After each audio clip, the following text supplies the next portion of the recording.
Amanda, thank you very much. It's great to be here this evening. Can I acknowledge Stephen Tyndall and everything that he has done and achieved for Care? Kerry Prendergast, the Mayor of Wellington, my Cabinet colleague, Tim Grosser. You know, I was sort of sitting there listening to Philip Mills talking about turning Auckland into Amsterdam. And it all of a sudden sort of struck me as a vision. I can see it now. The head of the new Auckland super city could be Nandor Tanchos.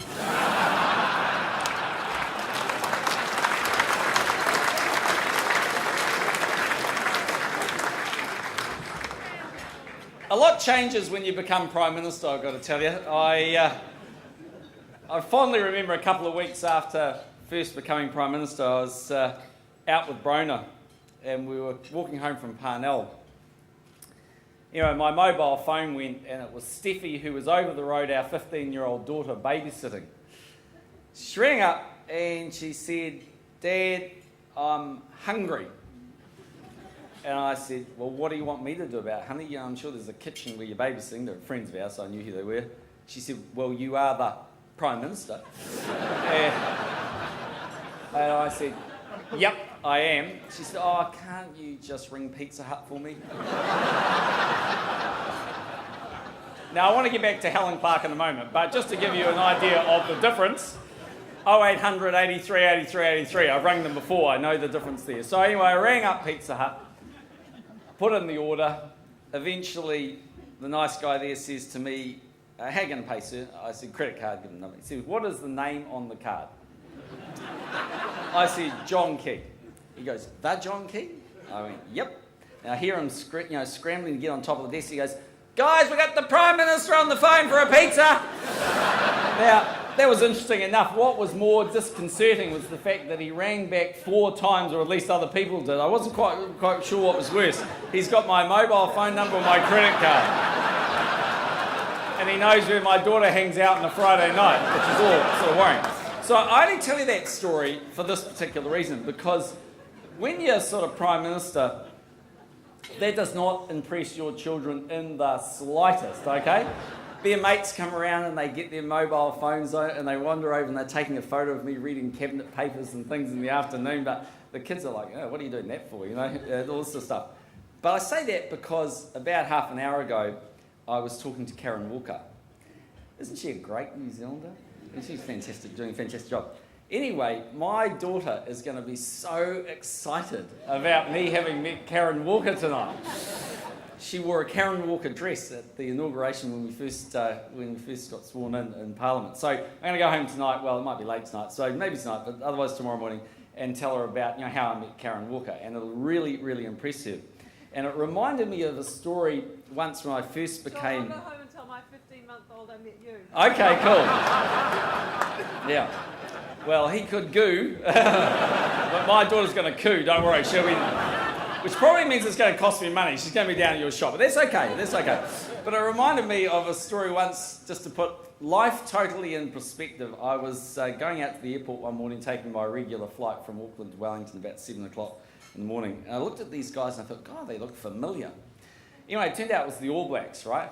So I'm sitting on the plane, flying down to Wellington, jammed in between Daniel Carter and Joe Rokafoko, right? I'm sitting right in the middle.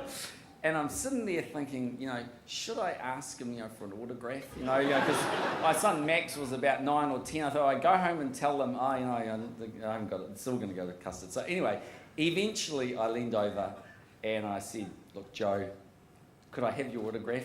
It's for my son, Yes, give me the paper." So he signs this thing over, so that's sort of fun. So I'm a reasonably mathematical kind of guy, and I was spending this time, doodling away in caucus, and I worked out that the statistical probability of becoming an All Black is, believe it or not, the same as becoming a Member of Parliament, right? I bet you didn't know that, right? So anyway, I went home on the Thursday night, got home from 2 or 3 days in Wellington, walked in the door, said, Max, I got a bit of good news." He goes, "What's that, mate?" "Well, Dad," and I said, "Look, I've got Joe Rokofoko's autograph. I sat next to him on the plane." He said, "That's great." And I said, "And do you know, Max, the statistical probability of becoming an All Black is exactly the same as becoming a Member of Parliament?"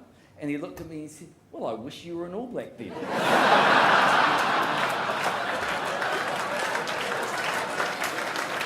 So I've got both kids covered off. But anyway, that's it. Look, you come to evenings like tonight.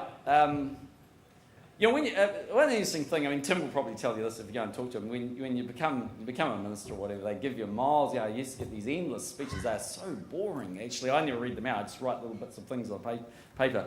Because I don't think you actually need a speech if you really have a sense of what it is that you want to say. And that is that you come to an evening like tonight and you just feel the pride that is New Zealand.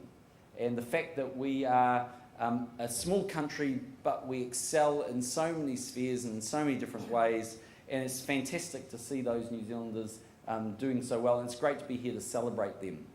And they're excelling not just in New Zealand, but around the world.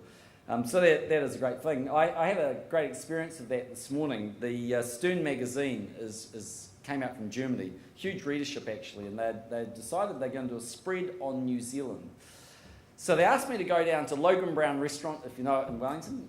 The mayor will certainly know it. And they decided to put on the quintessential Kiwi meal with me doing an interview with this guy from Stern Magazine and their photographer. And I've got to say, Steve Logan did an unbelievable job. He came out with this tray which first had this most amazing crayfish, sort of bluff oysters. I mean, it just went on and on and on. Wild shot venison, lamb, you kind of name it. And I thought, yeah, boy, it makes you proud to be a New Zealander. It was also a great way to spend a few hours at 10 o'clock in the morning.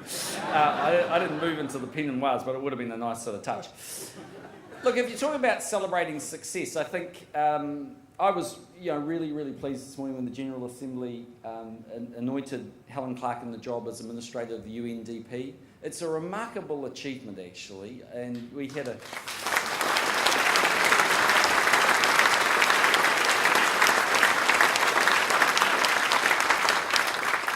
had the opportunity to say a few words about it, but in Parliament today. But it really is, and it's a credit to her. 27 years in Parliament, an opportunity now to step out on the world stage and to do some amazing things. And that organisation does do some incredible things. It's a $9 billion New Zealand budget.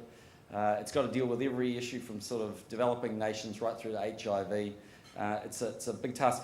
The advice we had from Ministry of Foreign Affairs and Trade, MFAT, and I got to say, I didn't throw it in my speech in Parliament because I wasn't quite sure it's right, but they assure me it is right, that she's the first politician actually to be appointed at the UN. So there's lots of people who have come through the bureaucracy, but not sort of politicians. And, the government did our bit, and we advocated for her. We did whatever we could. Our office, particularly in New York, worked really hard. Rosemary Banks, who's up there as our permanent rep, is a great lady, did a great job. And I sort of spoke to the world leaders that I could, and we did whatever we could. The Pacific Forum threw its weight in. And, the government did its bit, but the truth is